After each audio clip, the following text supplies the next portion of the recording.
I am the Tofu Golem. Please enjoy the video. You'll start by confirming compatibility and making a backup because biometric resets alter security data. Once done, remove hats, masks, and sunglasses so the camera sees your full face.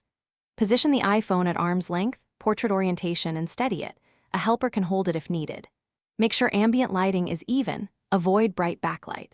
Now tap Settings, Face ID and Passcode, enter your passcode, and select Reset Face ID to begin the first scan.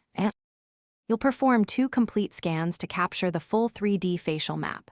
First, tap Setup Face ID and position your face inside the frame, then gently move your head in a circular motion so the camera records multiple angles. Make sure you complete the first scan fully. If it fails, tap Try again and adjust distance. Once the first scan finishes, the phone prompts for a second. Repeat slowly and deliberately.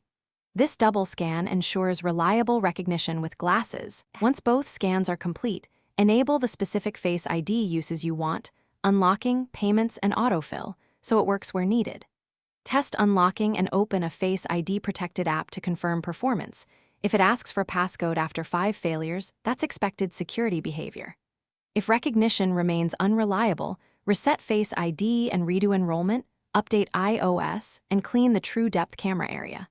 If problems persist after those steps, contact Apple support because hardware faults can require service. Thanks for watching. Consider subscribing if we helped you today.